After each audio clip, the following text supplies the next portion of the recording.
Okay, so the story so far is that I ended up going into far more detail than I wanted to on the last turn. But whatever. What is, what is. The Ghibellines ended up grabbing Montepulciano, I believe, and then marched up and relieved the Florentine siege of Poggio Benicio by destroying the Firenze Podesta army, which is a pretty big effect. Meanwhile, Arezzo down here went on a little bit of pillaging and raiding. Not much impact from all that. But all the same, you know, I look at the board, I look at the situation, and I say, well, Siena is, yeah, the Ghibellines are clearly winning, right? You know, they saved their things, they captured something back, but the point span is essentially equal at this point. So, you know, at least there's that. However, Arezzo, the Guelph side, is in danger because you lose your last lord by any means at all, and it's game over. No matter what's going on, there's no way to, you know, try to rally the forces of your side if you've got no lords whatsoever. Which, I don't know. I don't know how it feels. There's certainly other things about this incarnation of this series that I'm more troubled by, which I went into in the last video. Anyway, back to, I don't know what to call it. You know, it's time for breakfast, but I have been awake for like, I don't know, not that long actually. I need to get back. I need to get back into a different schedule because I woke up at like 8 p.m. or something, but, which is no good for me. All right, so ready to start the next levy phase. I checked to make sure I didn't want to throw away any cards, just because that's something I often forget. But yeah, I'm in pretty good shape. This is a combat card that'll help him stay alive. These guys have a siege card. That's fine. I may have actually thrown cards away, at least through the spoilage, the wastage. So, gotta draw the Arts of War cards, events, see what happens here. In my own life, Jesus, raid's been like just eating up tons of time. Whatever, it always does. But it is the oddity that I'm not doing a lot of that. But I went out to do a little bit of yard work. Contemplated going back to war with the wasps because I see they're still there, but I don't think I can actually hurt them with just water. I think they're burrowed in the wood for their actual nest. But I'm like dripping fucking sweat, which sucks. Just because it's so goddamn hot. Betrayals.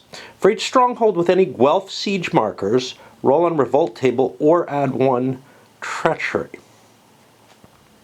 There are none. This isn't the actual scenario end, it's where we're going to check for when the scenario end starts. Swamp. Hold may play defending a non-summer battle. Ghibelline horse does not strike in round 1. It's pretty cool. Unfortunately, we're going into summer now. What are we losing on the back of that? That's always an issue. The heavy crossbows for the men-at-arms, which is nice. Although I don't have many men-at-arms. I don't have much of anything. And then over here, Montepulciano. If a town marked Guelph, shift Siena and Provanzo cylinder or service 1 box each. Ghibellines may declare a call to arms. Interesting. Is there a town marked Guelph? Yes. There are a couple of them. Kind of think about, gee, you might want to move back and take those out because they're annoying for revolt possibilities. But on the other hand, maybe I've got an advantage right now. I got to think about the war. Because Well, it'll allow him to bring Firenze back in. Probably don't want to do that. Oh, that's the dog across the street. So, shift Siena and Provenzano. Hey, excellent. Those are my two guys. So, Provenzano and Siena. Let's do these first. Up here. And then move these as well. Cylinder or service, 1 box each. And I get the choice of the direction, I guess. There's only one choice I would want. So, betrayals. For each stronghold with any Ghibelline siege markers, still, yes, there is one. Roll on revolt table or add a treachery.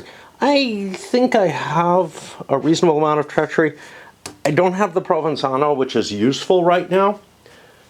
But I have a Siena one. One roll on the revolt table. That could actually gain me more. I don't know. Treachery is interesting. But if I succeed in the siege, I'll get more treachery. So it kind of fuels itself. So we'll roll. Ponta Asieva. Way up here. No chance. By the way, whoever suggested that these match the map, excellent observation, man. That is really, really helping me, because this is sort of the one place. The cards should also have some information on them as to where the location is, at least limited, you know, center, left, right, whatever. Center, left, right, and upper and lower, or something like that, just would help a lot. All right. Now this time let's do this right. Is there any pay we want to give out? We don't have any opportunity. Well, we do have an opportunity here. Yeah, Arezzo wants to get rid of his loot. And that is... Oh, but I want to do it after my muster. I can do it after I take a turn to provision myself. I'm not going to need to provision myself. Fuck. So this is as bad as if I had taken it before. To shift it up, because although I have 2, 4, 6 troops, do I really want more? Lots of troops don't help me much in terms of sieges. They help on assaults, and they help in combat. I think keeping light may be more important, so I am going to move this 2 forward with the loot. I just can't figure out a way that I don't want to... I think I don't want to be in a position where I'm not able to move on my first card. Is the biggest key here. Over here, we got all kinds of space. There's no reason to pay anyone. No disbands in place, which means it's muster time. 2 lordship, and I want to muster coal. That's my first choice. It's only going to give me 1 extra card, but he needs a 4. That's his fealty. He gets it, so I have 1 extra muster coming to me. I don't know what I'm going to do. God, I'm fucking just dripping sweat. I got to dry off or something. As a special rule, I thought it meant that there would be less troops available. Actually, what it is it takes both my actions to summon Colle. Wait, maybe. If Colle was taken. So let's find this. If a Podesta's main seat is marked with an enemy allegiance, it costs 2 levies. No, I'm okay. And I can muster him at any seat. So I can muster him here even though Colle is besieged right now. Number of interesting choices as my first card, but I'm going to, as my remaining muster card-wise, I'm going to take the War Engineers. That's going to allow Arezzo to siege towns that are near him. Because, hey, if he's up here beating on this, how about I do some stuff too? And I'll try to shift Colle over. Right now, I'm not going to be able to muster much in this area. I think I'm just going to have to kind of surrender space for now and try to gather my forces. Maybe be able to launch another attack. I don't know. You know, a challenge to Siena. But I'm not allowed to declare war because I'm too low. The Ghibellines are allowed to. Great. Which they're in kind of the annoying position of being in the midst of a siege, so no muster for them. For either of them. Call to arms, like I said, I think it just actually helps the Guelphs too much. So we're going to toss that out. Maybe I'm wrong. And then we flip over to the campaign side of things. And I take a break because, although I wiped down a little bit with some wet cloth, there's not much. I don't know what happened to my bandana. When I was in Phoenix, I had a yellow bandana. And I used to use it a lot during the heat. And at some point here, I think in this house, I've lost it. And I don't know where the fuck it is. Because I was using it for yard work and stuff. I just don't fucking know what happened to it. I may have gotten lost in the laundry. I've been behind the dryer. And cleaned that out. So I really don't know. Anyway, it's so much cooler down here. It's just so nice comparatively. I took a nice cold bath. But then dried off and sat around playing videos and whatnot. I also have to do laundry. Here's my selection for the Guelphs. I want to do things completely opposite of what I just picked. I want to do Cole first, or Cole, because I got to get him out of there. I don't want bad things to happen. Now, he has a low number of cards, which is problematic, so I'm probably going to move supply off the first card, and maybe move with the second card. I want to get Arezzo in there a little bit, and make sure he gets at least one action in case things go tits up real fast. And then I'll save his last couple actions for last. There's only 6 cards because it's summertime. I have no treachery, so I might as well use 3 of each. Ghibellines, I want to start with Provenzano. Either a supply or a siege, probably supply. Hit him again. Again, probably a siege this time. Try to take the location. If I'm mobile, Sienna can do something for me. If not, I can do a siege with him. I have the option to do the storm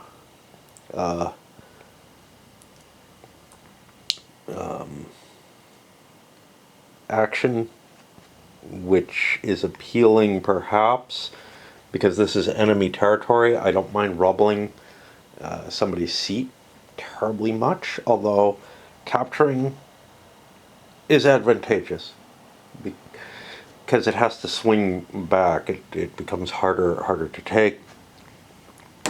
Then I follow up with a Provenzano Siena.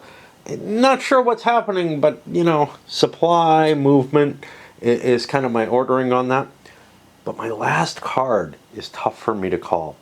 Do I want another activity by Siena, or do I want to do a treachery? I'm not counting on being able to do anything too exciting with treachery. I don't have I have a decent amount of coin. I don't have a shitload of coin.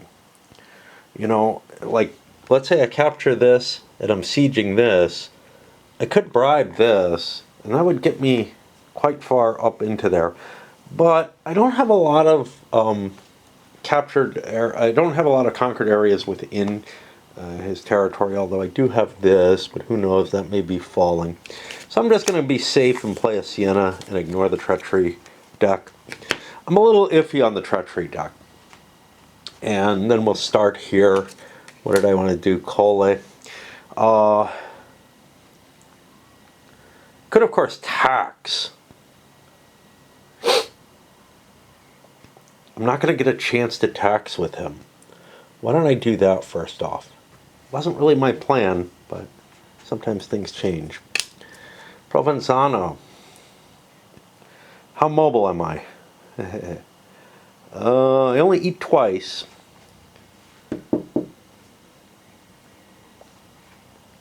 Let's do the siege to begin with, because he's still there. Oh, that doesn't go yet. 2 dice at 2s. If we get lucky, it'll change things. We don't get lucky, and we do have to feed.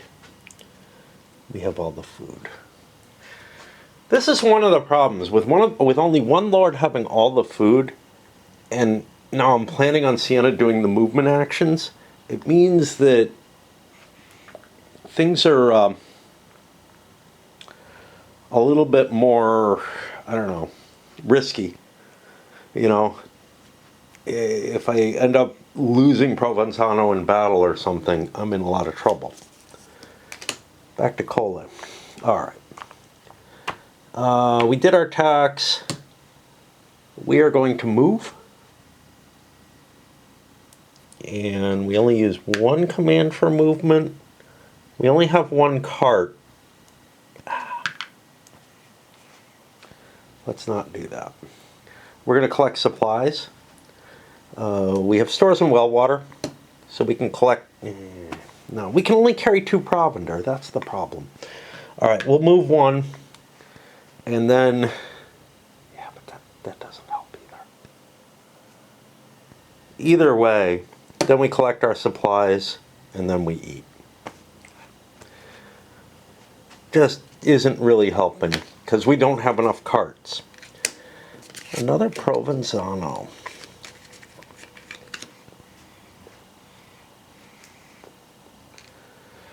Do I need supplies?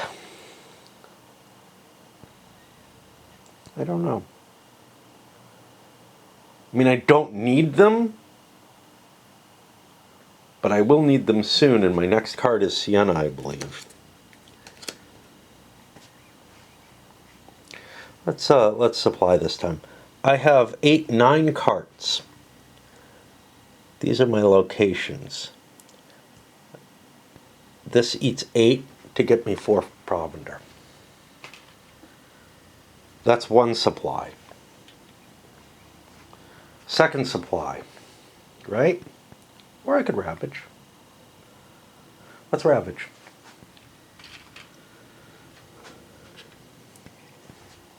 I don't have the special guys. I believe I get 1 provender, 1 supply, and a half point. But I also get a bonus towards knocking that out. Oh, sorry, 1 provender, 1 loot.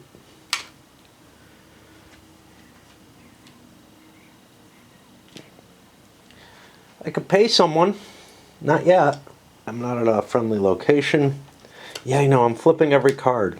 Arezzo. I gotta think about Arezzo. I didn't really know what I was gonna do with him. He has war engineers, which allows me to siege. I have tons of provender, and I can move with it. Unfortunately, my move would cost me 2. We'll do it. And we eat just once.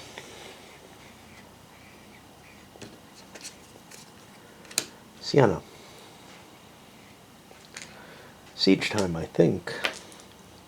Do I want to siege or do I want to do it with Provenzano? I don't know. What if I supply with Sienna? Sienna has, again, the 9 carts available. Oh, I only have 8 carts. Doesn't make a difference. Oh no, 9. There's the other one. Okay, 9 carts. I can pull 8 supply in. I'm fine with that.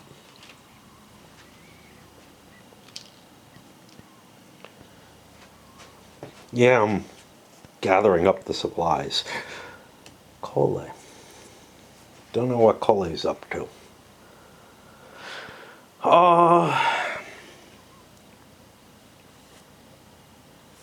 I could press against something like Pisa.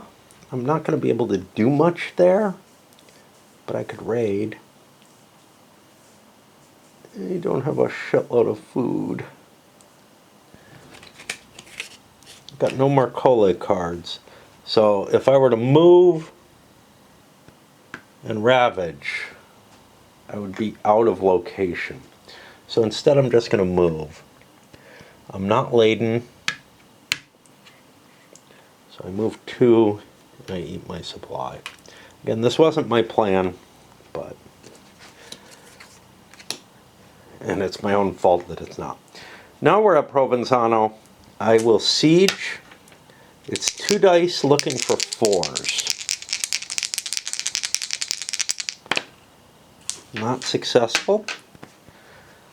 We get our 4th siege marker in place. Now we're looking for 5s. And we gotta eat. And that's 1 off each, actually.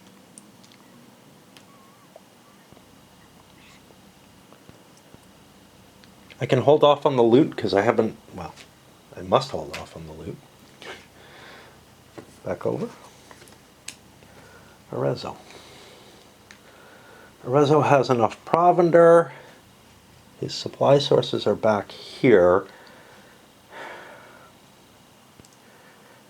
I'm probably not going to be able to take Cortona this turn. Do I want to forego being able to muster?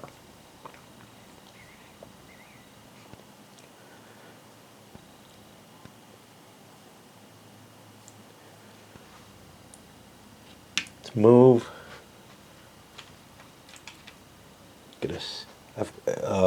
I'm laden, actually. Did I count myself as laden? I must have. I get a siege marker there, and I've got to eat 1 of my provender.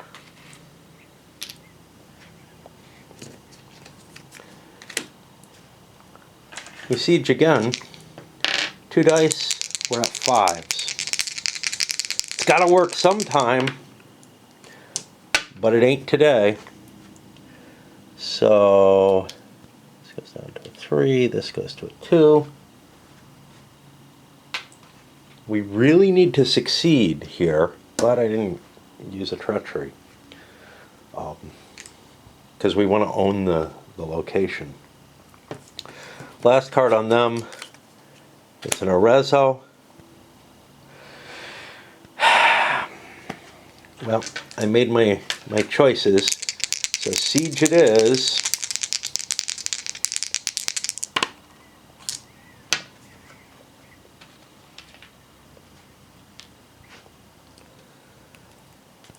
We got tons of food.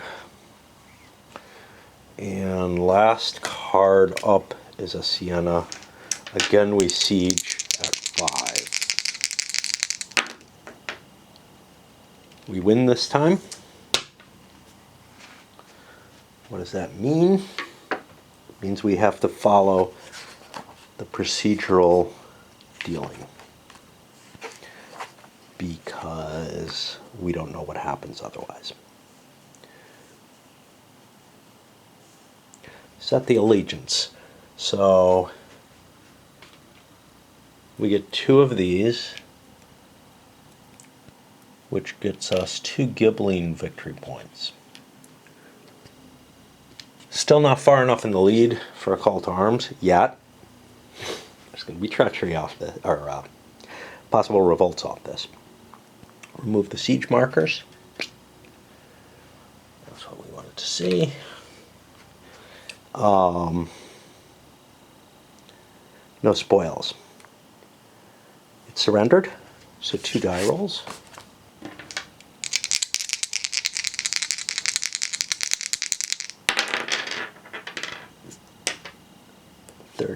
It's against the Guelphs. Poggio Benizio. It's already mine.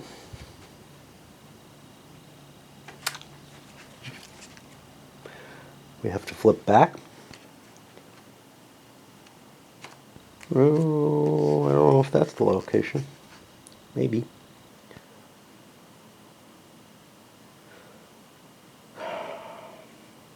Revolt tables 1.42. Let's follow the breadcrumbs. There we go. All right.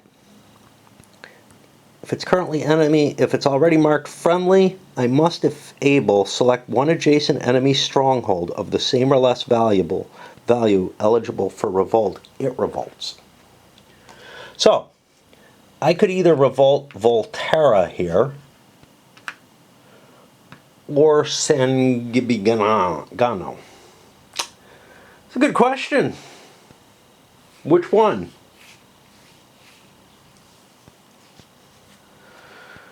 I'm going to take Volterra. All right.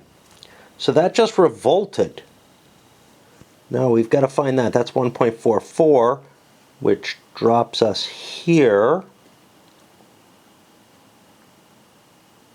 don't know why this is submission. Drops us here. Revolt either adds 1 victory point per or removes such markers, but the side that suffered the revolt gets stuff back. So 2 Guelph victory points go away. Either way, I was going to gain 2 victory points, which means call to arms is possible.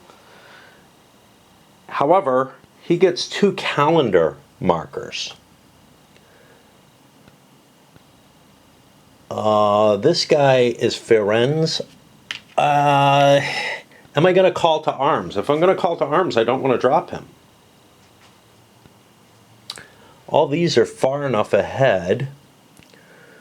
So why don't I look? This guy, Luca. I'll move Luca 1, maybe more. And this guy down here, he seems interesting too. Let's move each of them 1. Or do I want Luca 2?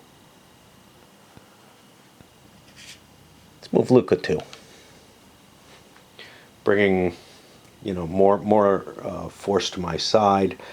It's kind of a nice little catch-up type mechanic, right, or mechanism, because a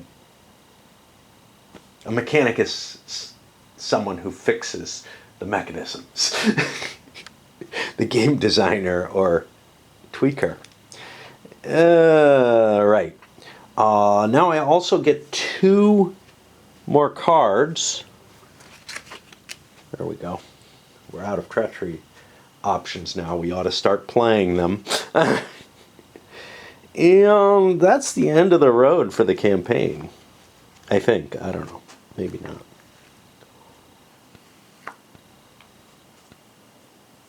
The exiles, we did that. Let's make sure we got everything we're supposed to here. We got to move fought. We forgot to feed. Or we forgot to, yeah. So 1 off here, 1 off here, gets us 2.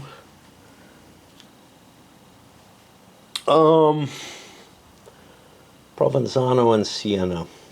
Siena's easier to get back. I am going to expend my loot at this moment just to move this forward. Because holding on to loot sucks. It's hard to move, You just don't want it in your thingy. And it's not the last day of anything. Ransoms, all the knights are gone.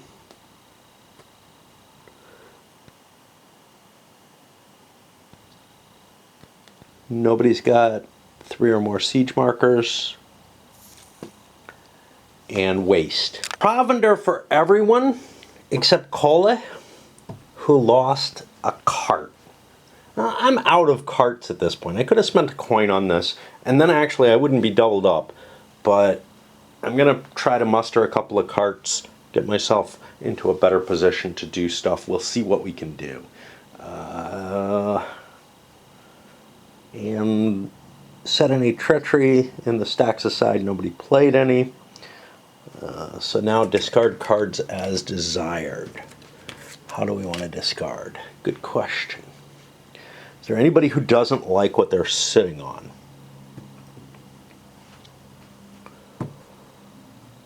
I like the War Engineers that allows me to do this siege at all. I like the Blessed. I'm not going to get rid of anything. Hold cards. I mean, supplies. Sure. And we move the campaign up. And now it's Lovey. I feel like this system has, it's going to take a moment to reflect a little bit. a fair amount of randomness in it as at core. And that this game, with the treachery rules, the random tables on the revolts, what kind of influence they can have, this one is way more random than the others. Now, I like that kind of thing. I really like that kind of thing. But I almost feel like the kind of... So, the chess-like planning ahead... I'm going to say chess-like. But whatever. The degree to which you plan your offensive way in advance and you prepare for everything and all this kind of stuff, I could see a lot of players to whom that's very appealing, hating the amount of randomness in this particular one.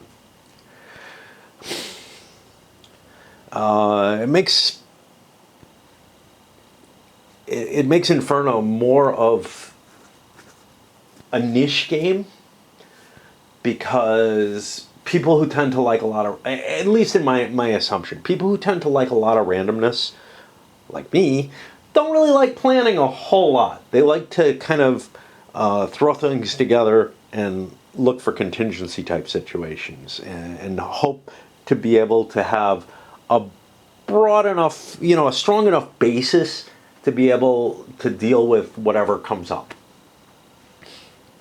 Now, like I said, the system already has a fair amount of randomness, and that really comes from these saving throw rolls, the siege checks, stuff like that. There's a lot that you can absolutely plan for, but there's a lot that you don't know what's going to happen exactly. Game's not a simulation unless it has randomness, in my opinion, because no human can fully predict, given all the inputs that the players have, no human could actually predict what would happen. So there has to be some form of randomness for a game to be a simulation, in my opinion. That randomness could be emergent in the sense of, so where I see emergent randomness is in games like, say, Diplomacy or 1830, where it's the interaction of the different input sources that allow you to say, you really can't predict exactly what's going to happen. Which is kind of why I don't like 1830 in small numbers. It would be like playing Diplomacy in like 3 or something. That emergent randomness goes away.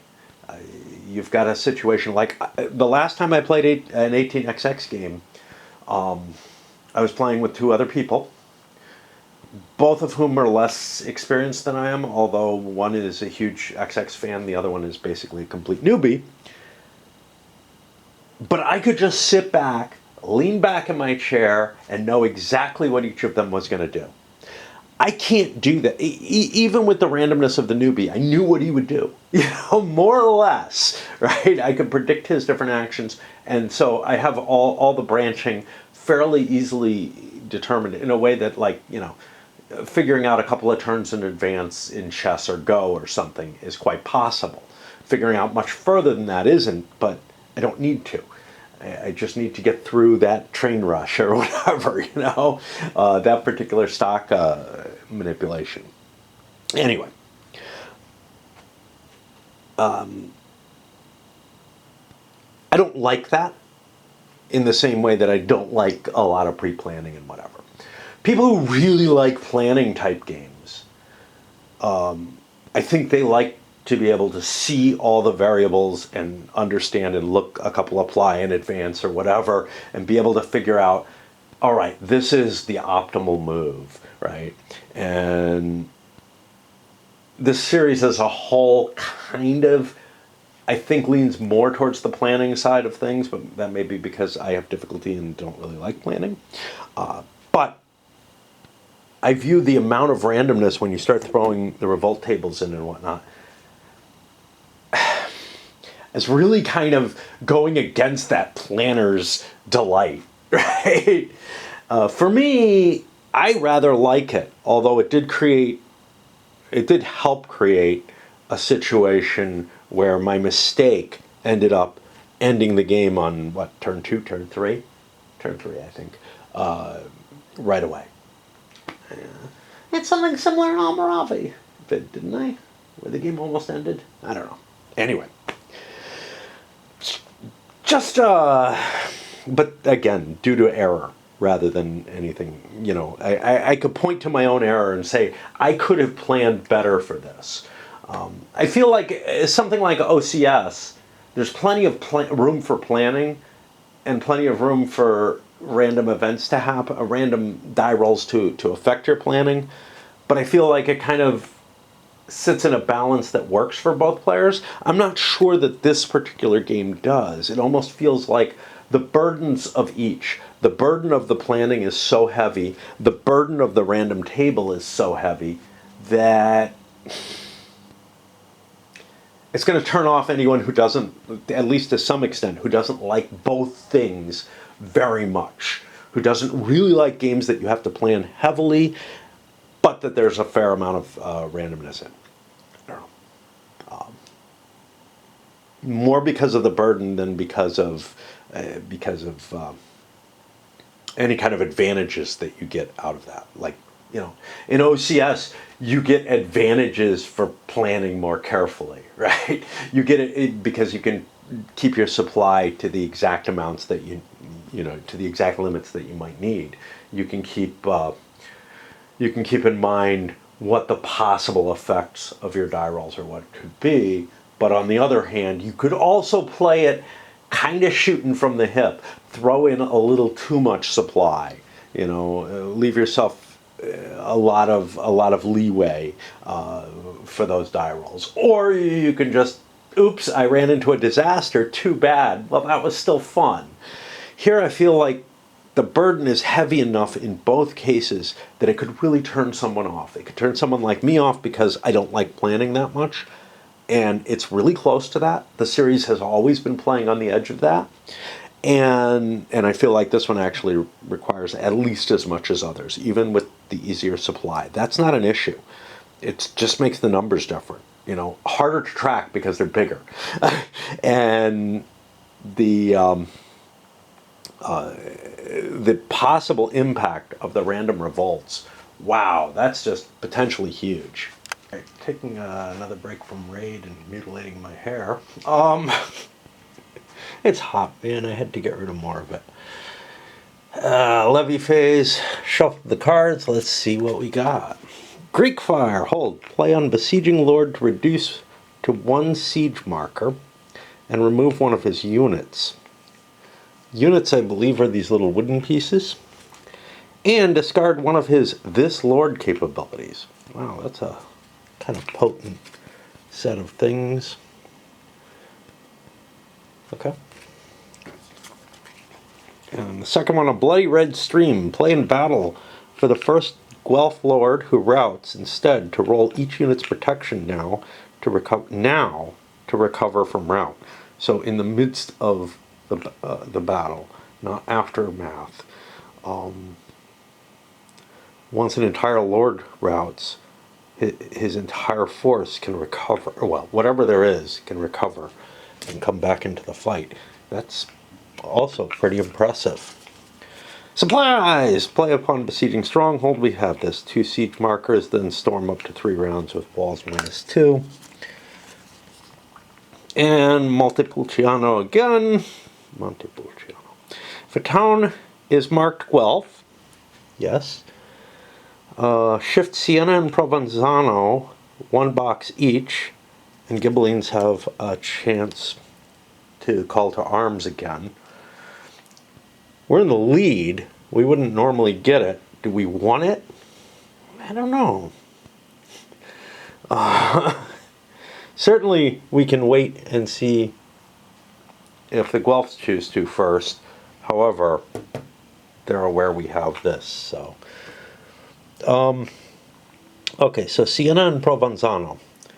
Siena's on the board again. Wait, we haven't taken him off. And Provenzano is still on the board.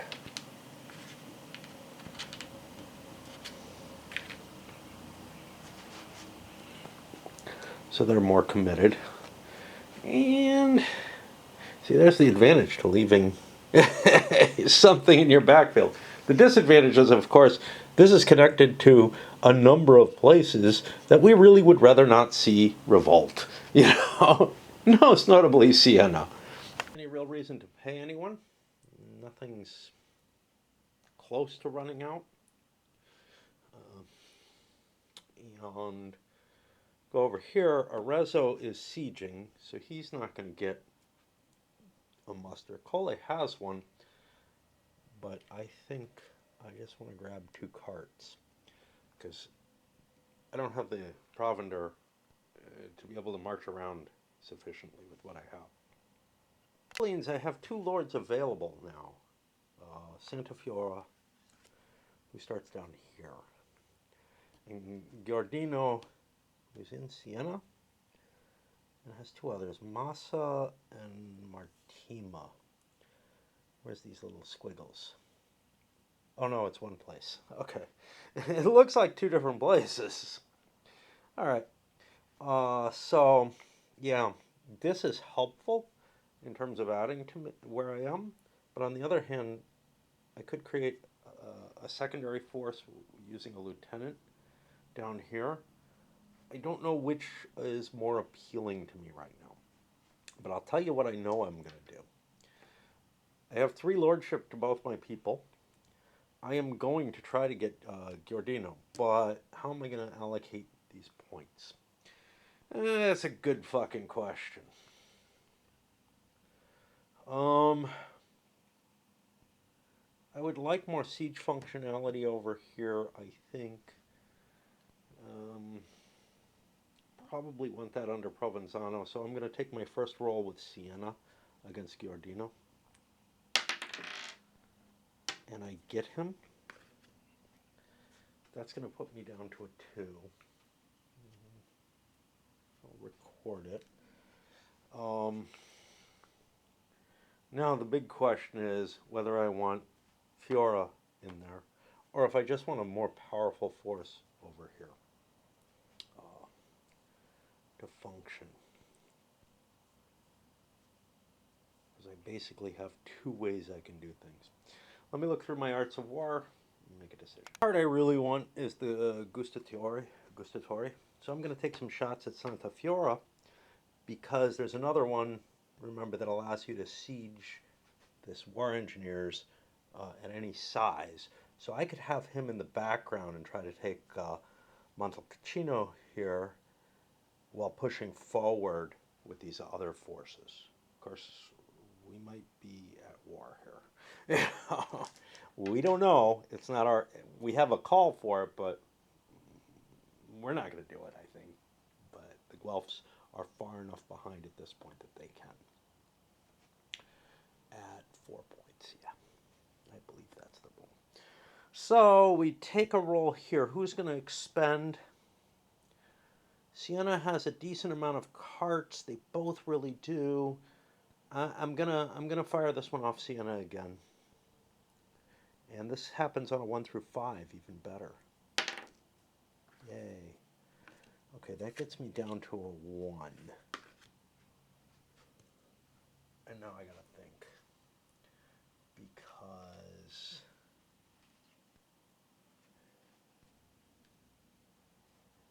I could add a couple more troops, but that puts me to double feeding. That doesn't sound like a great idea. This guy, 1, 2, 3, 4, 5, 6. I have 3 actions I could do with him. I could take the Gustatore. That's 1. And then I could add 5 more troops. That makes him double feed, but that's okay. So 2, 3. And then I have 1 more. I'll take a cart with that over here on Siena. And I hope that all works. Oh, it's interesting because he starts out with 7 troops. That's not pleasant. He has a lot of carts, but his whole situation is going to be kind of tough. However, I can start out with him moving up there to join Siena, and then there'll be food there that I can eat. Then I can do some kind of provendering, and then I can move forward and continue pushing on. Down here, Santa Fiora is much smaller, He's got his own issues, which is like not a lot of carts, but that's okay. Um, so now we go to call to arms.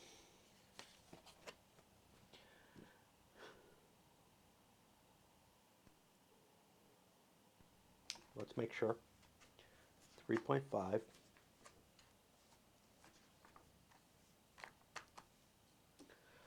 All right. We have the lower score by 4 victory points, so we can do it as the Guelphs. We will be able to immediately march using our command rating. Commanders may march with other lords. Do not mark lords as moved. They do not feed. Must end up closer to the side's leading city. This would be a capability to pull him back, basically, towards Firenze. I don't know that I want to do that. I can disband the commander as if he's at service limit and bring him back at his leading city from anywhere in the calendar. It doesn't sound terribly valuable, but here's the advantage. I can bring the commune into play because I do that. So I could do a call to arms. This guy could remain where he is. I could pull. That's Cole. No. Okay, so this would allow me to get Firenze back into play. Yeah, I think we want to do it. I think we want to do it. Okay, so let's follow the procedure. Each unbesieged lord of that side. Now, at least one side declares, and then first the Guelphs and then the Ghibellines follow the entire procedure. So each unbesieged lord of that side anywhere on the map may immediately march using his command rating, modified as appropriate. Okay, Cole has no food, but that's okay. I'm going to march into Firenze. I'm going to leave Arezzo down where he is. Commander to arms. I disband the commander. Yeah. And then I muster him in his leading city from anywhere on the calendar. So Firenze is one turn short. And we'll be bringing him back in.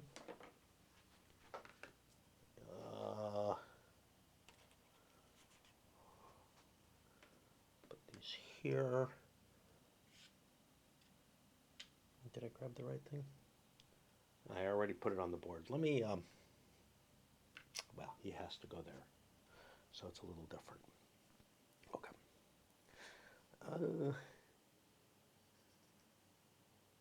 If the side's commander is now inside his leading city, even if besieged or bypassed, he may muster or augment his commune.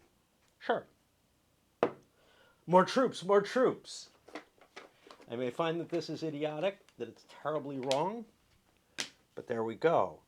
And that means I have to find, I believe this is the commune marker. Goes there. It's got all this shit there. I don't know what all that means. Oh, additional seats. That's what it means. So I can trace as seats from those. Okay. Are there special forces for that? There are, but I don't know where they are. So we'll get to them in a moment. If not already mustered, set out the commune map with its assets and special vassals. It shows. Okay, we got a lot of these. What is up with all of these? Okay. So there's 5 of these. 1 of these. If not already mustered, stack that side's commune beneath its commander cylinder. That automatically makes him a lieutenant, in addition to being a commander, which is different, but muster special vassals and units on the commune map. So all of these are going to muster as well, which is different from this. These guys are not going to be mustered. Right. These guys are not going to be mustered. Mustered. Actually don't have my usual brown mustard available anymore. Okay.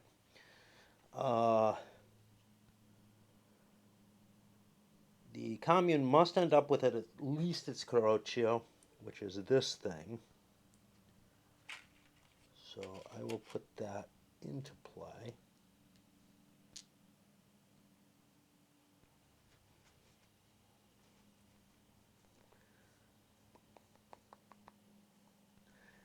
And one Sesteri or Terzo.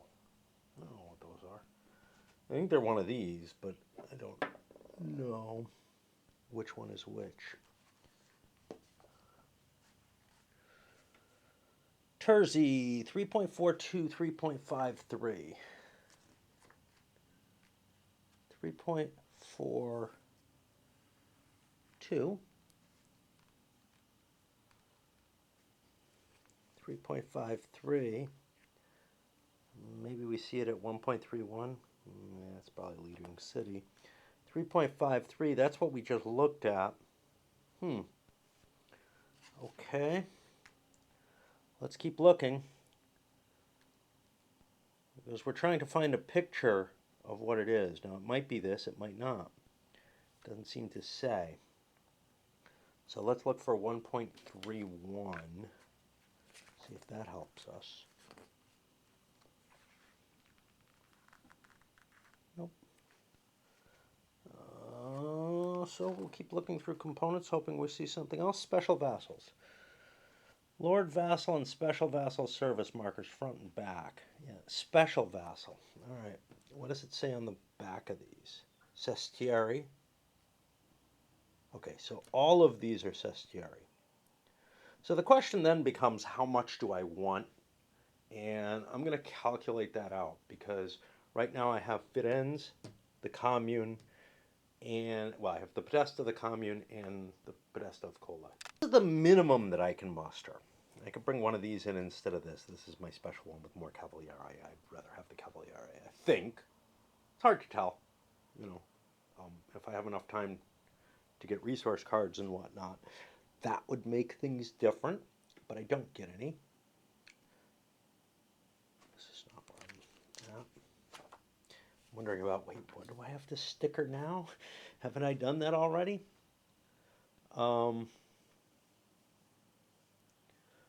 So we're here under muster. No. Why? I guess I had this in the wrong place. So we're doing commune. The Caroccio has to show up.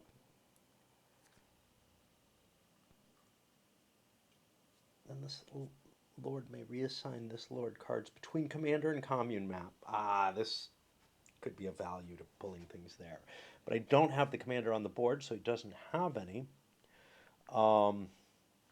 However, after all of this, I can either conduct an extra muster segment with any one lord of the side who's able to do so normally, with normal lordship, or muster any one lord other than the commander automatically without a fealty roll or levy action. However, it doesn't seem to allow me to pull it anywhere off the calendar, so there's nothing else available this turn. All right, so what I'm trying to figure out is just what I'm going to have. Shit. Oh, god damn it. I dropped a fucking piece and I can't see it. There it is. Just what I'm going to have available to me in terms of all the complexity. This is the most complex the game has gotten for me yet, right? I didn't have one of these during my first playthrough.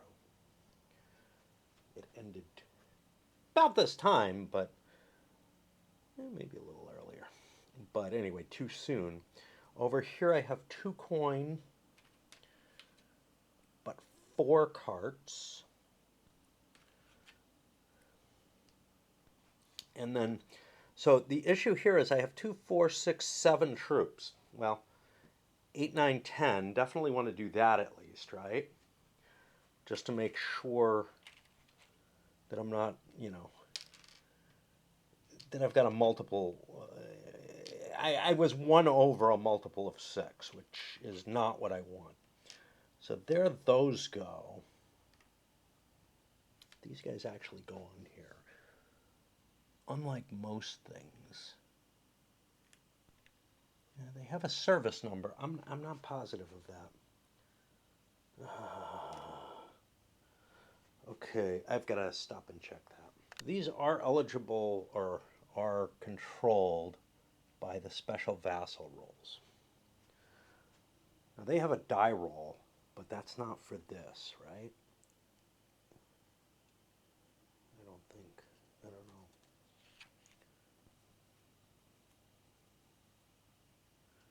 Because there's another.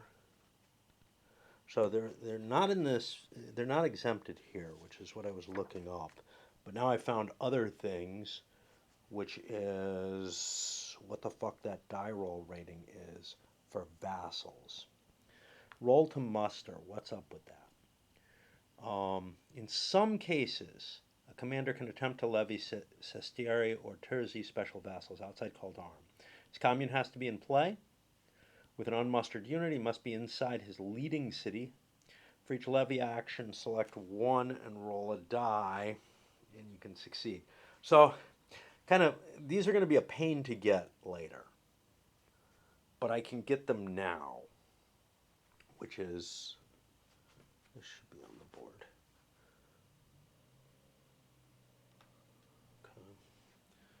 Oh, this is getting messy. The calendar is not that bad when you're not playing with the special vassal roll, but it gets really messy. And this one, I think, more so than most. So now I'm at 2, 4, 6, 7, 8, 9, 10. I could raise that to 16 or leave it at 10. And then after that, it goes to 22 or leave it behind. It's hard to tell how much I'm going to be able to feed. How many carts do I have? Well, it kind of doesn't matter right away, but it kind of also does. So I have 8 carts to begin with, which means I can carry 16 food for whatever that matters. This is right now at 2, 4, 6, 8, 10. This is at feed times 2. This would bring it to feed times 3. This would bring it to feed times 4. There are no feed times 4 markers. Oh, no. No, it brings it to feed times 3. Right? This game doesn't work the way the others do. So, I don't know where the feed markers are being dealt with. Probably in the feed section, way over here. 3 for 13 or more units. Yeah, let's pull everybody in and get a feed times 3, because we're getting a benefit from that. Okay, now we're back at call to arms here. We mustered the special vassals. We took everything. Wow, that's a mess. Then that side may reassign this lord cards between the commander and commune, and neither one has them. And I'm not sure, you have to actually have moved your functioning force into your leading city to be able to have any cards on here, as far as I can tell, because you're allowed to disband him, that gets rid of the cards, and then regrow and then respawn him, but you're not allowed to, well, you could march him back, so that would give you a chance. All right, so it's not that ridiculous. Finally, that side may either conduct an extra muster with 1 lord or muster 1 lord other than the commander automatically. I can't muster another lord. I don't have anyone available. So I do an extra muster with 1 lord. I think I can use his muster functionality to put things on the commune directly. I think.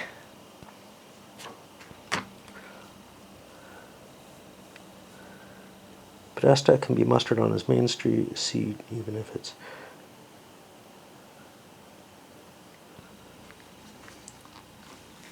This is not it.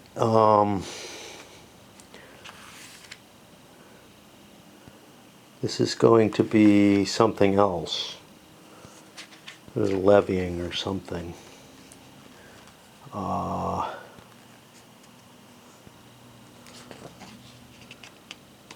mustering, I think. Muster lords, fealty roll. That's part of this. Mustering, that's part of this. Doesn't look like it. This looks a lot less prominent than these other things, but we've complained about that. Levy vassals. I could pull some of these in. That might not be a terrible idea, because I'm at 4. I could bring someone in. Not worried about those. Altopostio, Taglia. We're not dealing with that yet. Levy transport, maybe. Levy capabilities, that's what I'm looking at.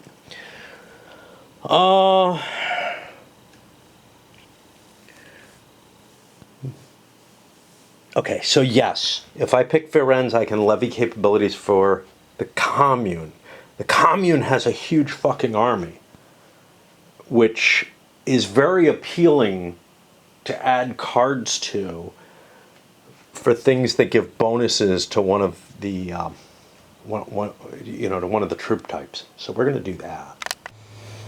I take Fediatori, which give a bunch of the Cavalieri a bigger melee strike on the first couple of rounds. That seems really powerful to me. And I'm giving some of his Armigeri crossbows.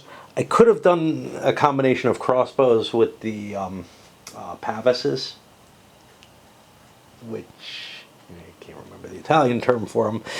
It's like, this is ballista. It's based off of, but it's some kind of hand crossbow, but a powerful one. And that might be appealing, but I kind of like the idea of the cav, the power of the cav. Although really, so what would have happened here is the Armigers have their crossbows. Their crossbows would be benefited, and then they would also get a better armor rating for the Armigeri. But I like the horsemen better. I just have so many of both that I'd rather give them both an advantage. And then my extra point I used to pull this guy in and bring militia and some light horse, just to fill out his functionality. So this is feed times 3. Cole did whatever he did. He's there. He's not very potent, but that's okay. He's an extra lord, which allows me to siege better. Right. So that has taken care of the entire force, the entire call to arms for the Guelphs. Now we got to do the same for the Ghibellines. This is no longer of any importance. Although, I mean, it's in play right now, which means I can't draw from it, because I'm going to be doing the same. Right? So the first thing I get to do is I get to gather. We'll march to Siena with those two. This guy is allowed to march how far? Using his command rating. He's Santa Fiora. He's allowed to march 2. He's not allowed to siege. But I don't have to march 2. Which means I can just march here. I'm getting closer to Siena. I'm in a position where I can try to take this over, which was my plan. But I don't think I'm going to actually use him. Okay. All right, so I do that. Commander to arms, I do not disband. But, like with him, I can raise my entire commune and additional forces. And things are going to start getting really crowded now. Because, I mean, they're crowded because I've got all these charts spread out for my convenience. Screwed up. The Crocio has troop qualities that are the same as here. I'm going to need to look for that. But let me pull these two off him. Let's count as 1, 2, 3, 4, 5, 6. Well, I have hordes. I'm happy with that. This guy does not have as big a horde when it comes down to it, I think. I don't know. I'm looking. He's got 3 of these, which is like 9 extra troops. Whereas we had 15, 16, 17, 18 extra troops. So Florence has a much, much larger and stronger commune available, from what I can tell. Simply not clear to me. Is the Carroccio forces something in addition or not. Aside Carocchio's special vassal musters only there. It doesn't say anything about whether the... So here's the thing. The same forces are repeated in both cases on the Carocchio. Is that you get double the forces, or is this just some kind of thing here to confuse me because everybody else uses these? They're contained in this little thing that says Carocchio. So I am guessing that these are intended to be part of the Carocchio and nothing else. And so I'm going to put them like that. I don't know if the Carocchio is captured or whatever, if that depletes forces. It'll probably tell me if they do. I'm not planning on getting it captured, so we'll try to avoid that. I know it's a terrible thing to have happen. It's like a permanent penalty for the city, so, you know. All right, and I'm allowed to muster the special vassals. Do I want to? Well, yeah, but how many? That's an interesting question. 9, 10, 11 sounds good to me. That's going to get me at a feed times 2. And I'll get those forces out. I really think I should have taken the Pavises on Florence, because I looked at this and I'm like, yeah, he's going to take the same thing. And the reason is I don't have as many Armigari. A whole bunch of Armigari would be more advantaged by the Pavises, whereas this has a limit of up to 4. Well, we're doing the exact same thing here in terms of the Balistrae and Feritori. Okay. So we collected everything up there. We have one more point that I used, which is for the Manfredi. This is a leader. Anyone except Pisa that starts at a lord seat gets an extra command.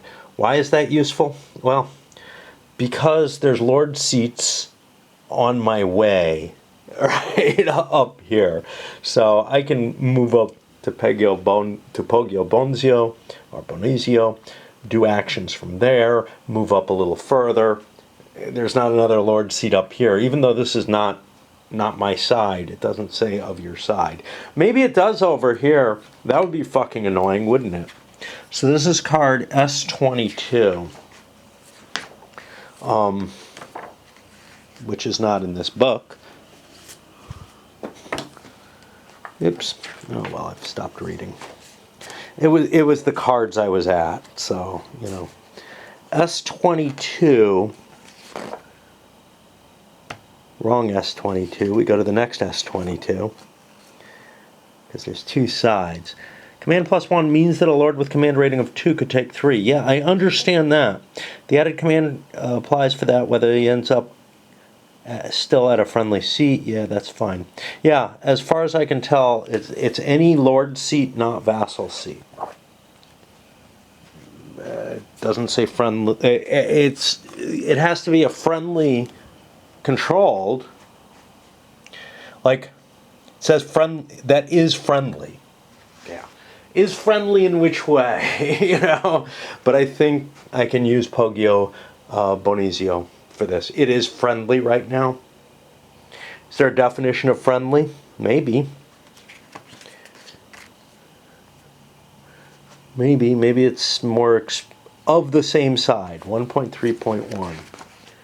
I think that counts as friendly because that's what deals. Okay, so it's 1.31 is map, which goes to where? To here. Great. Again, same argument as in other games in this series. Fucking use your numbers. You got plenty of them. There's an infinite number of numbers. You can use as many as you like. Yeah, there is a limit to how many are useful. I'm not happy with, say, how Avalon Hill tended to use it. That's going a little on the excessive side. I'm very happy with how SPI used their paragraph numbering for most games. I am sickened by what Yaquinto does, where it's like every sentence has its own number.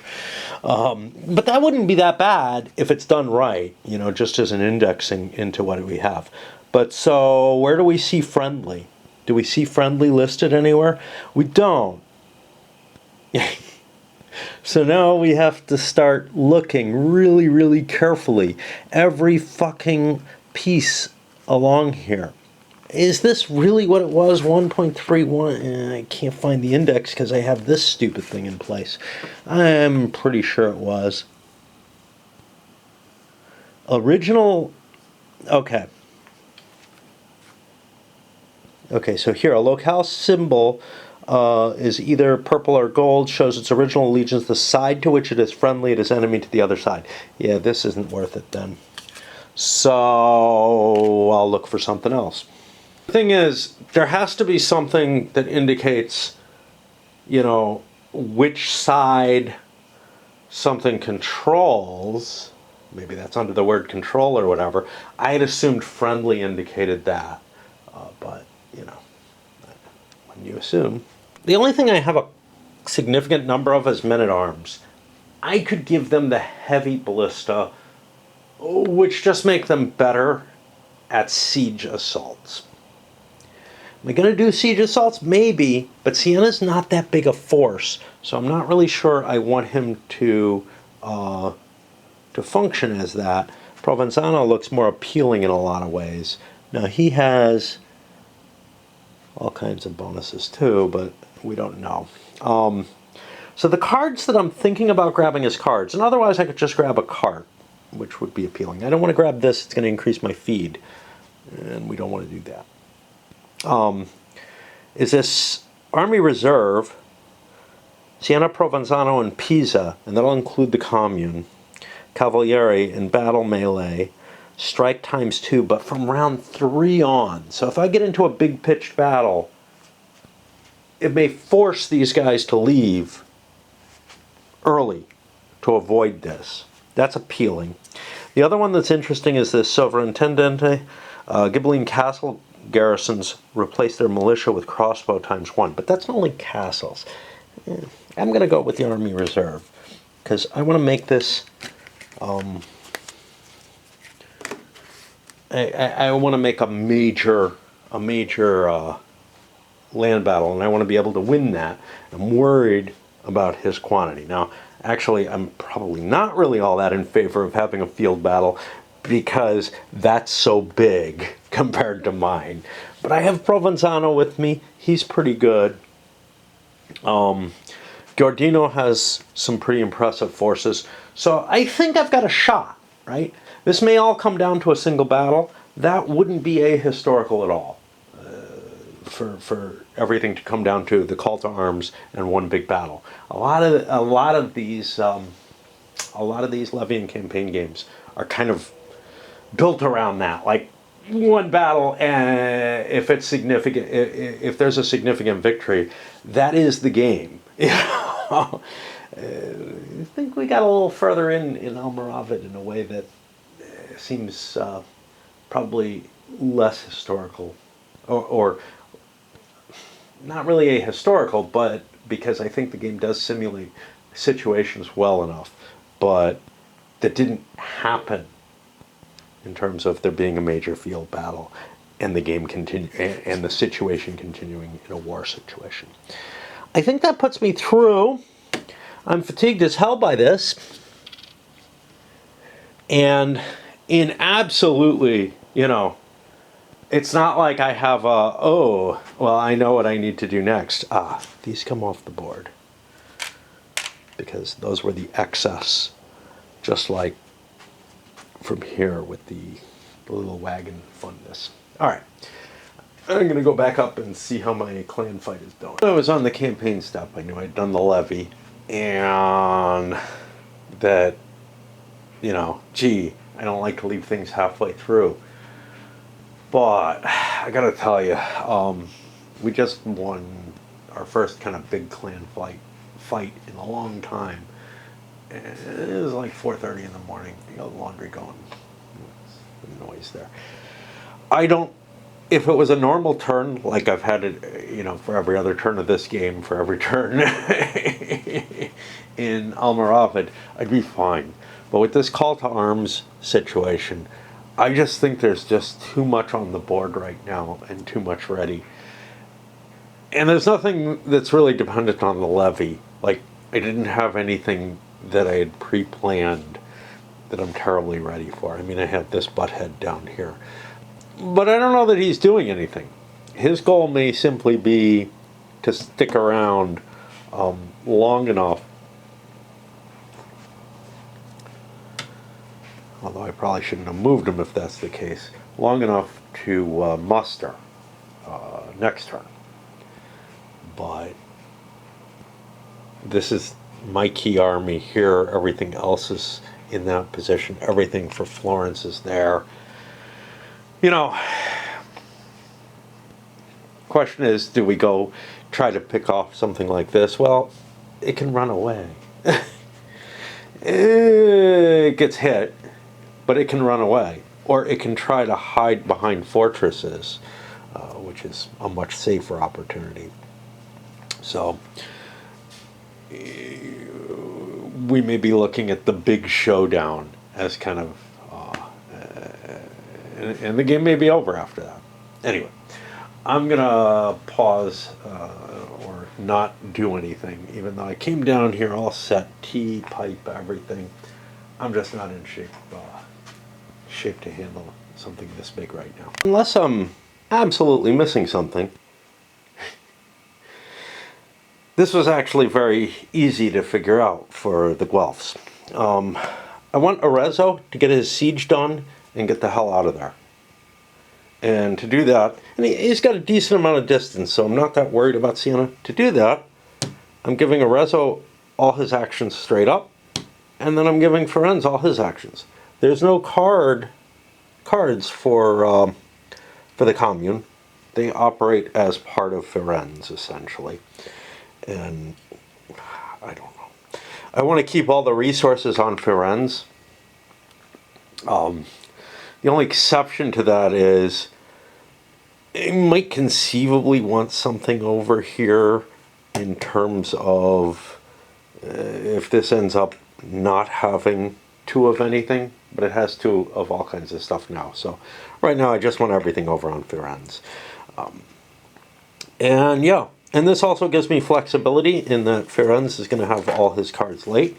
There's no reason for me to bring anyone else in, no, well, the only anyone else, which is Cole, because he's got 2 command, the same as Firenze, and less flexibility. And, I don't know, conceivably, maybe he would be able to get better supplies down near his, if I end up down here. Be a lot more complicated for the Ghibellines. Now, I've already decided Santa Fiora is not going to do much, if anything. I probably should have left him back here instead of call to arms. Such is life. I would love to siege this, but I don't have the cards that allow me to do that. I could actually run down with Siena, siege it, gather an even larger force.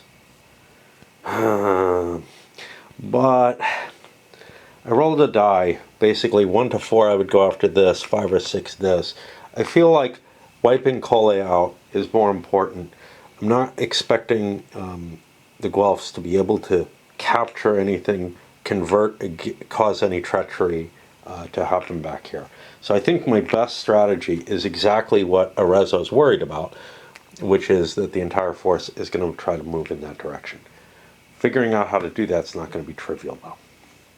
I've got a lot to cope with. The carts, the provender, how much they can carry, what ways they're traveling over. And then the whole thing comes down together to, okay, and which cards do I actually, what is the order of the cards to make it work? The first thing I decide is I want Giordino to go first, because he has a 3 command rating. The only person I have who has that. That's good. Well, that makes him the supply sergeant. Great. You're going to be in charge of logistics. And he's got a home in Siena, which means I'll be able to pull 4 per command because of the stores and wells. And then his other home is back here in Massa Marittima. 1, 2, 3, 4, 5, and I counted in other directions, none are better. So it takes 5 carts to get each of the 4 supply that are here. Okay, well, I have 3, 7, 11, 15, so I can get 3 of those 4. So I can get 7 supply each time I run my supply action. That generates 21 supply. So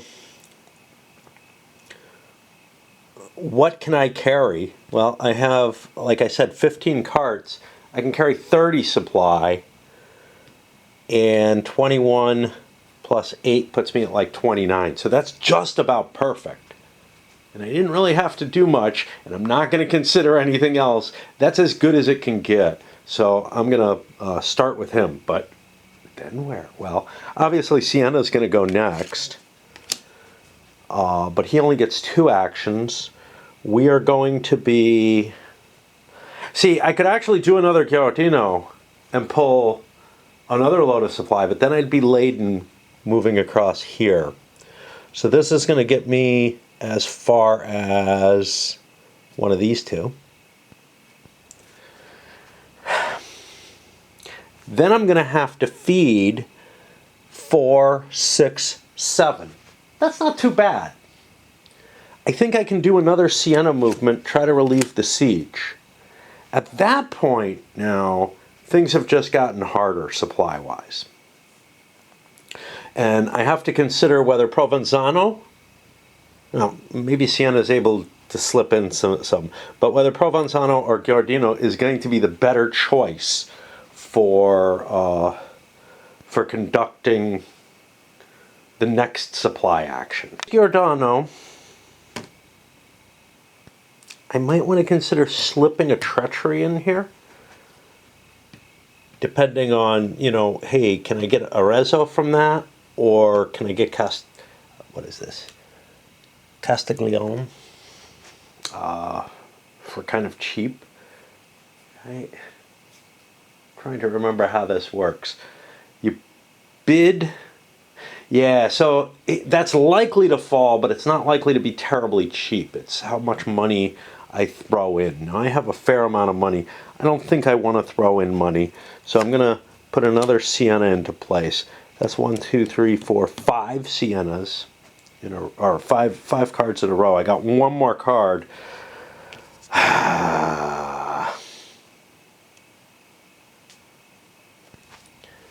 Going to be here or here, depending on what happens, whatever. Do I want to... Because I could leave somebody here on bypass so that I could get supplies going through. So now it's hard calls. Do I want to try to treachery Arezzo? Well, he might be there, in which case I can try to treachery, one of his subordinates. Or do I want to try something else?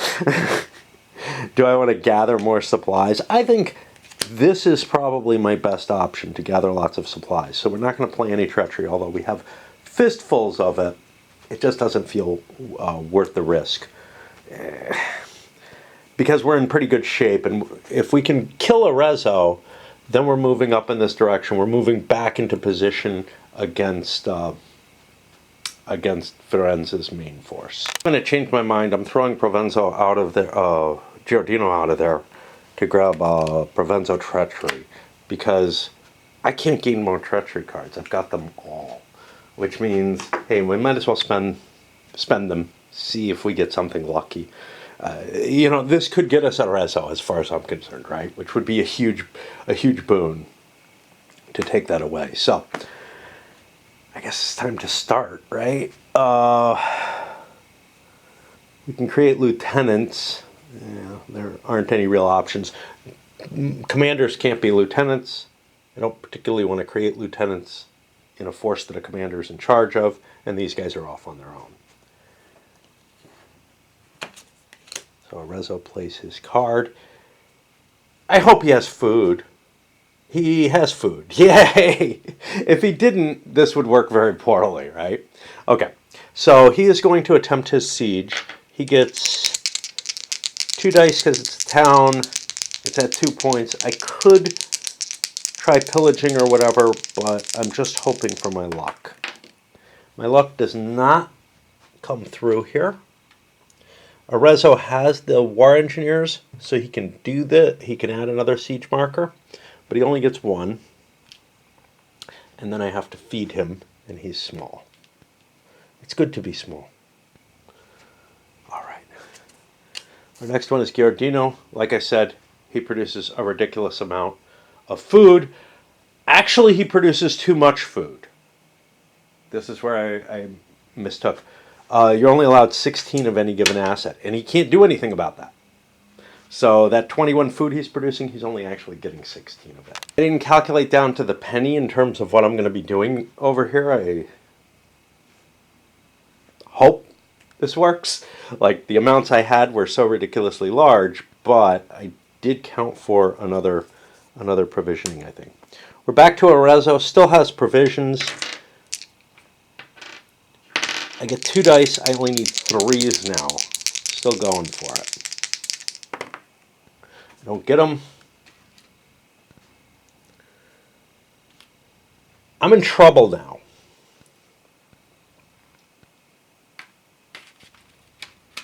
Not because of lack of food, but because I only have 1 more Arezzo card. If he heads up this way, I'm fine. I don't care. But this is one problem with me putting this card so quick. However, Siena is going to make his move. And like I said, we are not laden. Right? We have like... Oh, Jesus, no. We are laden. Oh, we're fucked. We can only make it as far as here. Because I have 16... I only have 15 cards. Do I want to throw food? Right, 7, 11, 15. Oh, 16, 17. I got more cards. God. Okay. I think we just moved to here.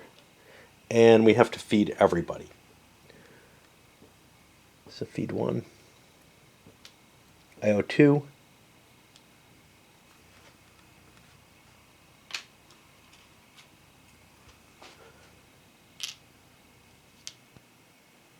Huh.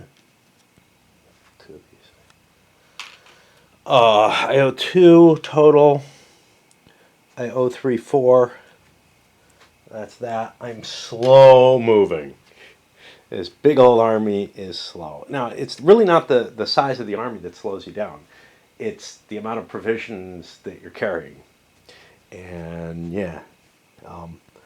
So now I'm at 12. 13, 14, 15, 16, 17, 18 provisions. I'm still short. 7, 11, 15, 16, 17. I still have 1 extra provision, but if I'm moving again, I'll ditch that provision so that I can move unladen. You're allowed to do that. Last Arezzo. Oh, boy. I'm going to take a chance. It looks like he's too slow. So it's 2 dice for Cortona, right? I hope so. 2 dice for Cortona at 4s. No such luck. So Arezzo may be in serious danger. He'll have to run away. Gets me back over here. We got another Siena. All right, I got to ditch a food. Let's ditch it off here because we got way too much there. And this is the guy who collects up the food. And he's problematic. Okay. I could move in here and siege this. And in which case I don't ditch that food. But I think I move here. We've got to feed again.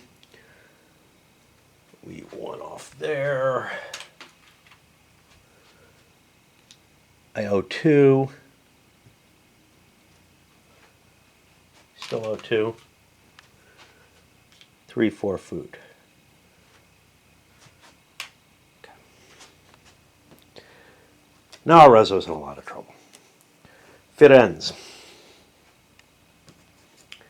I got to calculate out and see what I've got food-wise. It's not enough. I have none. Okay, so I have the stones and towers as well. This is Ferenz's action.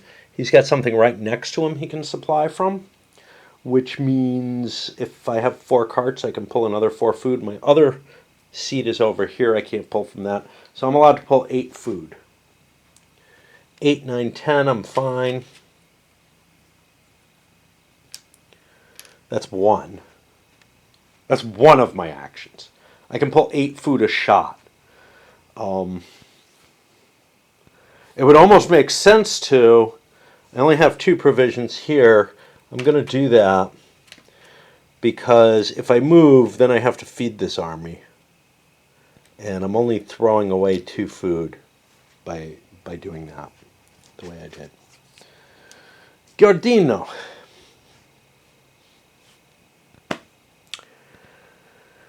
Giardino can't do much. This is the sad part. There aren't a lot of options for me. He has no cards on him. I was planning on resupplying my food, but most of it's here. I'm going to be able to get, what do we have, 17 carts? 1, 2, 3. So 12 carts will get me 4 food. So 2 of my 3 actions get me to here. My 3rd action, I'll just take 1 more food. And I'll be happy with that, I guess.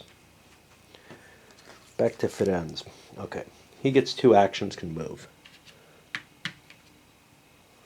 Got nothing special here. And now we have to feed these guys. I owe 3. I owe 4. And then 1 of these. As we creep forward. That puts us to Siena, and it's time to attack.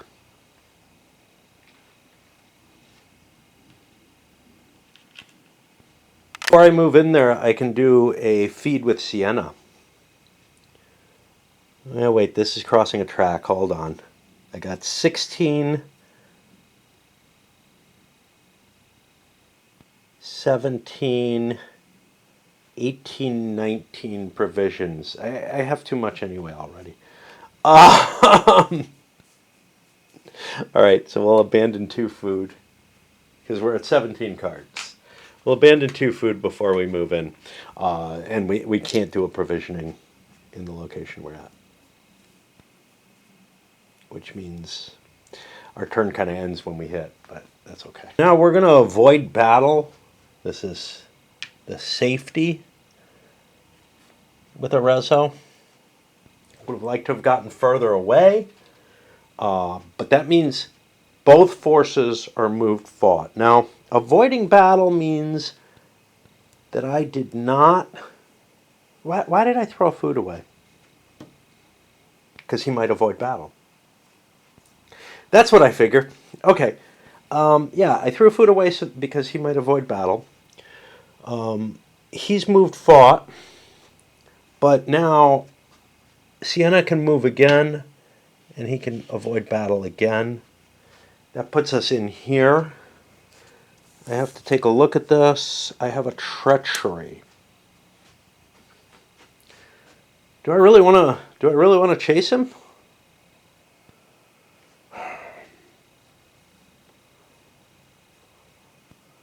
So I won't be able to muster if I chase him.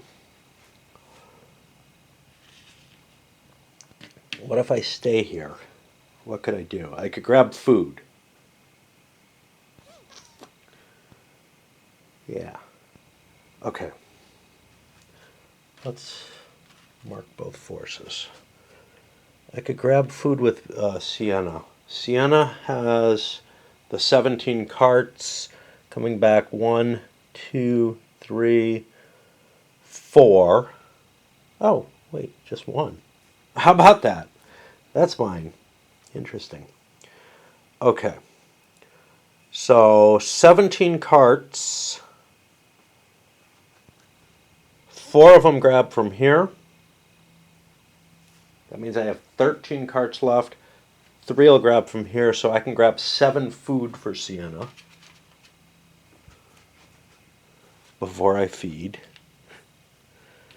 And then I got to calculate out my feeding. It's 1. Here we've got the food for this. Provenzano owes 1.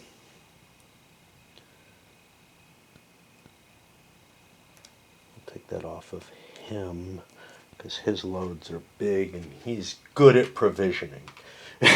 But he's got to be in charge of all the food, and he will eat if I go over 16. Like, the army doesn't operate as a whole. That's this. I did not take care of Arezzo's food situation. He eats his last provender. Comes off the board. And we shall see what happens. Firenze's the last move. Firenze has enough provender. I'm going to move into Arezzo, and that will require feeding from 1, 2, 3, 4. Ooh, I probably owe a food. 2, 3, 4, 5. So there's 4. 5 would drop to a 2. I'm going to charge another one because I think I missed that this is a 3. It looks the same as a 2 to me. It really does. You can say it's my eyesight because if I lean in, I can see the difference clearly. But you give me that red blurry type stuff, it's very easy to have trouble disambiguating between them. Treachery. So my treachery is interesting. I could go down here for Chiusi, which is interesting. I can't go for Castiglione, but I could go for someone that Arezzo has. Do I want to muster troops away from Arezzo? That's a good question. Well, this would be Provenzano.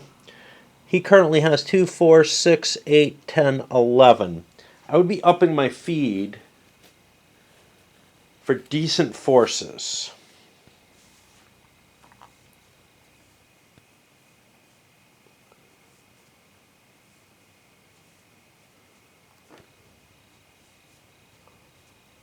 I think I would rather do that because it looks like it's going to come down to a big battle.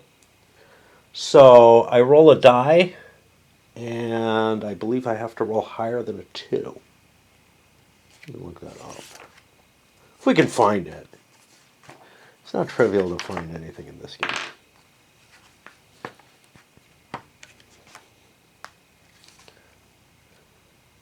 .4, 4.75, 4.76 is where we're going to find it.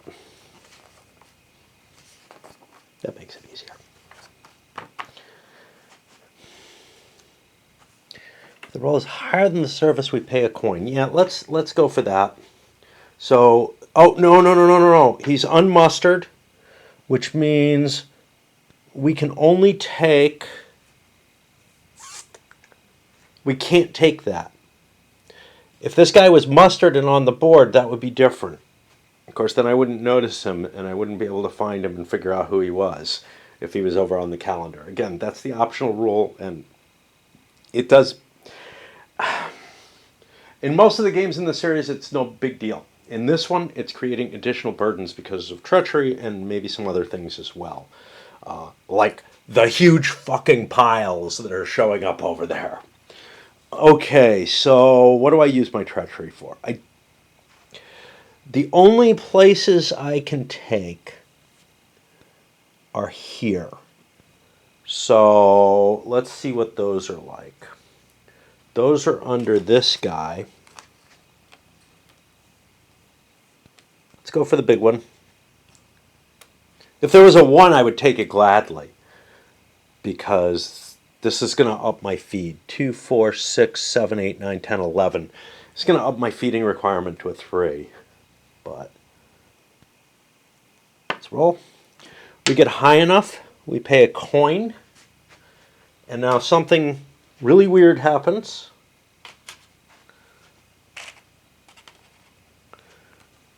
Let me make sure I've got the right thing. Nope, that's a man-at-arms. Hard to tell the brown and the gray. The gray and the white used to be a problem, and you can kind of see, but there are no gray knights in this.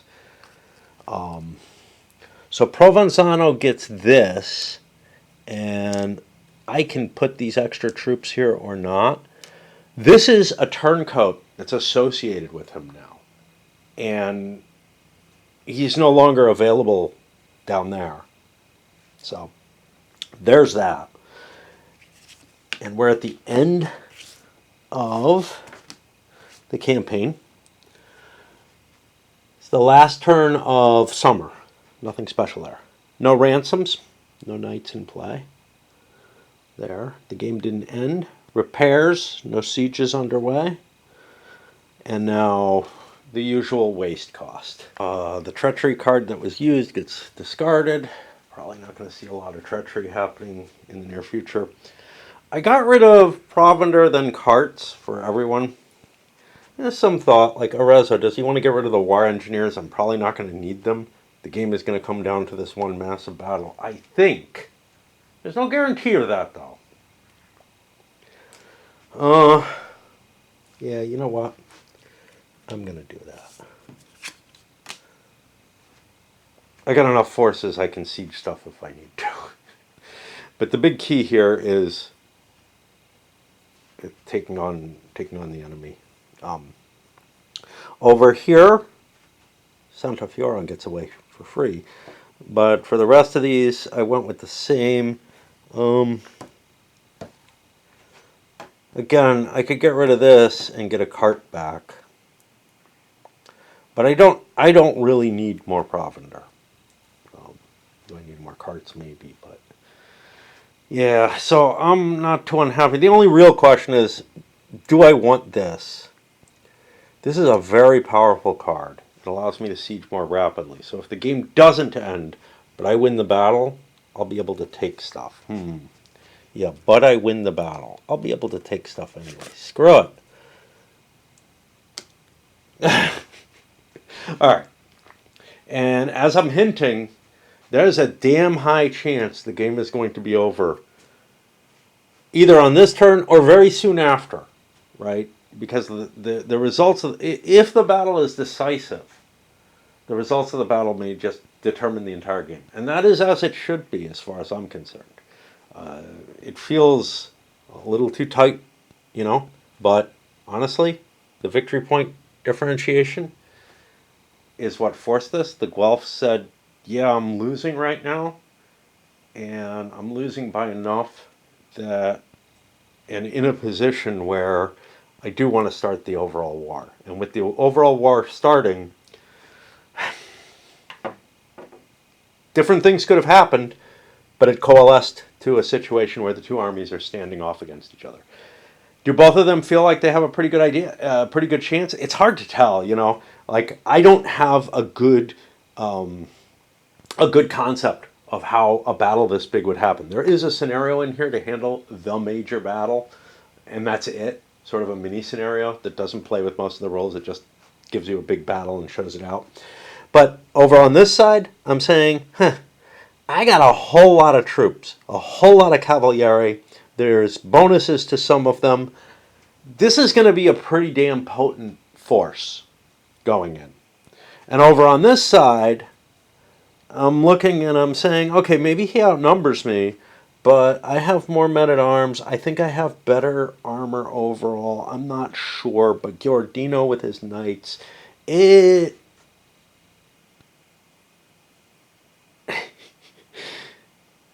was hoping to catch Arezzo here and wipe him out. That would change the dynamic entirely, right? Because this force being gone, just facing these, that seemed like a good match. But if I pursued Arezzo, he would have continued on. I wouldn't get a muster here. That muster is going to be important if we're going to that final battle. So yeah, I mean, just the way things played out, and I think they were almost certain to play out this way. We're heading for that, you know, cataclysmic battle at the you know, midway through the first year. And if it goes terribly, you know, one side might be wiped out. I don't think that's likely, but I think it is likely to put the losing side in such bad straits that it's going to be very hard to keep defending stuff. But we'll see. All right, up this one goes.